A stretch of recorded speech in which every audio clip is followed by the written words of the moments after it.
Hi అండి. చాలా సింపుల్‌గా హెన్నా పౌడర్‌ని ఇంట్లోనే ఇలా చేసుకోండి. గోరింటాకుని తీసుకొని శుభ్రం చేసుకొని కాడలు లేకుండా ఆకుల్ని ఇలా 2, 3 గంటలు ఎండలో పెట్టుకోవాలండి. గోరింటాకుని చేతులకి, కాళ్ళకే కాకుండా హెయిర్‌కి కూడా పెట్టుకోవడం వల్ల జుట్టుకి చాలా మంచిదండి. ఈ ప్యాక్ వేసుకోవడం వల్ల జుట్టు సాఫ్ట్‌గా ఉంటుందండి. హెయిర్ ఫాల్ తగ్గుతుంది. అలాగే స్కాల్ప్‌కి కూలింగ్ కూడా ఇస్తుందండి. డాండ్రఫ్ తగ్గుతుంది. జుట్టు ఆరోగ్యంగా, బలంగా పెరగడానికి సహాయపడుతుంది.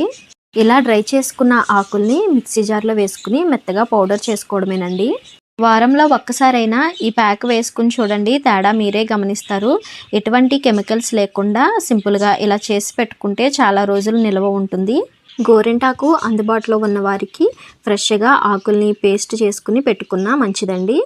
మీ జుట్టుకి సరిపడా గోరింటాకు పౌడర్ని తీసుకుని అందులో కొంచెం పెరుగు, అలాగే కొద్దిగా కొబ్బరి నూనె వేసుకుని కలుపుకుని 1 గంట వరకు హెయిర్ ప్యాక్ వేసుకుని ఉంచుకోవాలి. తర్వాత షాంపూతో వాష్ చేసేసుకోవడమేనండి.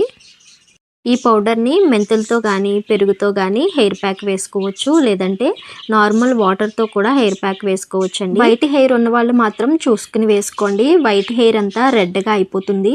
ఇవైతే గోరింటాకు విత్తనాలండి. నేను ఈ గోరింటాకు విత్తనాల్ని నాటదాం అనుకుంటున్నాను. చూసారు కదండి వీడియో. ఇలాంటి మరిన్ని మంచి వీడియోస్ కోసం నా ఛానల్ని సబ్స్క్రైబ్ చేసుకోండి. Thanks for watching.